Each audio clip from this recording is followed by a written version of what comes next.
set to go. They're off and racing. The favourite, Lagay Soleil. Stand by. The gates are back and they're off and racing. 3-4 clear. Penza has a good look around. It's all over the first. Lost and running, won it by 5. Lagay Soleil in front of Cheap Geronimo. Cheap Geronimo. Lagay Soleil. It's Opacity and Nick in front, holding Miss Einstein and Opacity. Opacity beat the favourite Miss Einstein. So we're here, we're in the race.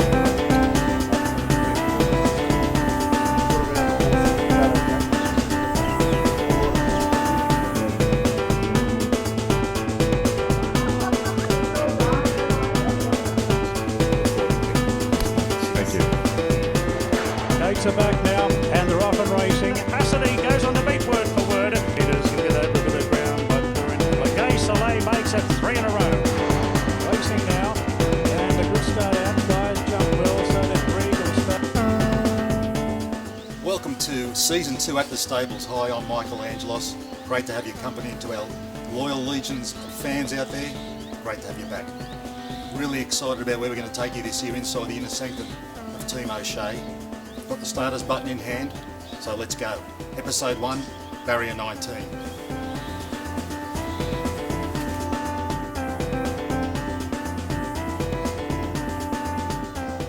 Hello, John. Michael, good to see you. Welcome to At the Stables 2020 style. And great to be here in the inner sanctum in your office. Yeah, it's great to have you. It's a little bit different. I see you got your little black book there. Don't leave home without it. Of course, the topic of conversation is, as we know, COVID-19. You know, I was thinking about it because it's kind of ironic because as humans, we want the certainty of life. But in racing, we love the uncertainty. And that's kind of strange in this COVID-19 situation, isn't it? Well, it's been a really topsy-turvy time, and we've been a very lucky industry to be able to continue to trade, you know, when no other sporting franchise in the world has been operating during this time. So we've had a little bit of uncertainty initially, but once we got going, it was good. And COVID also gave us the opportunity to try new things because we had to operate in a different environment. So there's been some really positive things come out of it. Well, you mentioned that word opportunity, and of course, we've called today's episode Barrier 19, COVID-19, play on words. And if you draw 19, normally you put a line through your chances, don't you? But here's the thing with COVID-19, it's created some of these opportunities. Yeah, for sure, and particularly with our staff. Our staff have really had to react, otherwise we wouldn't have been able to continue. And you know, for them, it's been a change of lifestyle. We've had, obviously they couldn't come to work without their temperatures being taken, without their hands being washed, and so hygiene's improved dramatically in that area. And as a result of the performance of our staff, we've been able to continue, and it's full credit to them. And how's their morale overall? Well, I think that really boosted. There's a few positives there as well because there was, while other industries were didn't know whether they'd be able to continue, people didn't know whether they had jobs. They had security of tenure, so and they knew that if whatever they maintained, all these standards that we'd set for them, they were able to keep their jobs and continue to be employed. So we're a very lucky industry in that respect. So they're appreciative of the fact that they've got a job, which a lot of people don't, and so therefore, how's the attendance been? Well, attendance has been also good. I mean, because they had a great enthusiasm for wanting to keep their jobs. But one of the contributing factors, of course, the closure of the pubs, so they had nowhere to spend their money, and so there's been some really good things coming out of it. Now, you touched on it before, John, that racing as an industry kept going. And I remember back in March, April, when this first thing came out, I was looking forward to Saturday because it was the only live sport I could watch. So it's been a credit really to the whole industry that they've kept the thing going.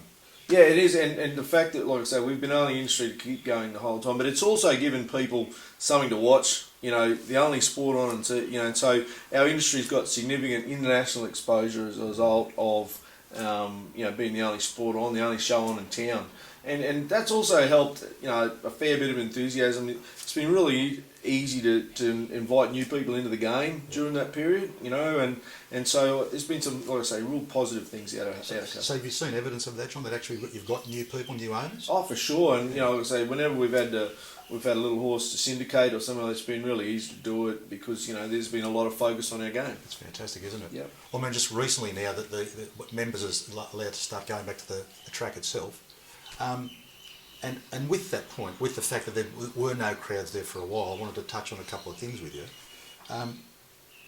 you know, you talk about professional athletes, which these horses are. Talk about a football game when there's no crowd. The players, you know, they don't quite respond the same. But with horses, I know this sounds silly, no crowd, it doesn't make any difference to them. It probably helped the horses, Mick, because it keeps it a bit quieter, you know, and the biggest issue we have on any big race day is that, you know, the noise and the activity that's going on, it sometimes is difficult to keep your horse a little bit settled before a race. So I think the horses, it's probably been a benefit, you know. So the jockeys, well, they probably had to become accustomed to it, but once they're out in the throws, I don't think it probably makes that big a difference to them. But, you know, from a trainer's perspective, you miss that interaction. You know, when a horse wins a race, you love the owners to be there, you want to be in the owners' enclosure with them after the race, and you miss that part of, you know, when you're having a win, you turn around to give someone a hug or a cheer and there's no one there. So that's been, you know, strange in our, you know, from our perspective. You know, only going to the races and the only people that we can mix with as trainers, it's, by definition, you've had to speak to people you normally wouldn't speak to. and so we've probably developed a bit of a camaraderie amongst ourselves. So as an owner, we love the fact that when we go to the races, pre-COVID, you go to the enclosure, talk to the jockey, talk to the trainer. How's that for you now without that communication there on race day? There's been some positives also. We've had to increase the quality of our communication post-race. So now you'll see, and I had a good client of mine from Melbourne, you know, he had a runner one day, just got beaten, I think it was either lead up to the Villiers or one of those, and, you know, within a minute of the race being over, the jockey coming back, he had a video on his computer or on his phone with the jockey's comments. Now, you know, like, so there's been some really positives. We've had to increase the quality of our communication so we continue the interaction for the owner under trying circumstances. Well, your communication is always as excellent, John, so this is just an extension. We're saying, Yeah, thanks, Mick. Cheers. And so recapping, so the athlete to the horse, no difference. No, definitely not. If anything, an improvement. Okay. Yeah. And to your stable now, how do you see things in the you know, the nearish future? Well, from our perspective, yeah, the most important thing is with regard to our staff. Like I said, I think they've taken a massive leap forward in terms of the increased hygiene, increased attendance, importance, and they understand now the importance of their job. And not that they didn't before, but I think that it adds a significant level of, you know, they've been very lucky, and I think most of them all appreciative of that. And so going forward, you know, like, those levels of hygiene I think have been a really important thing, and so things that we like to continue. So you're happy? Very much. Got a good team of owners? Got a great team of owners, a great team of people. So we're approaching the spring. Getting excited now, eh? Yeah, we have, because we've got these young horses that have that we've looked after for a long time now. They've got good profiles, you know, good win percentages. They've got the miles into their legs. They come into the spring with a fair bit of optimism. Beautiful. Sean, that's it, mate. That's a wrap for episode 1, 2020.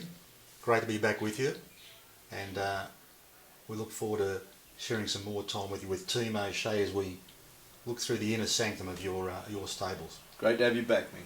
And ladies and gentlemen, thanks for your attention. Great to be back with you. I know we've got some loyal fans out there. Great to have you back, and see you soon at the stables. Nice hat, mate. Thanks, mate.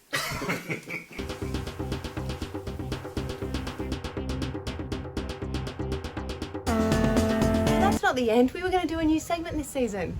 Fun Horse Fact.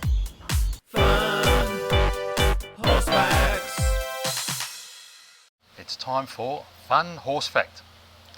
Did you know that horses' eyes are larger than any other land mammal's eyes?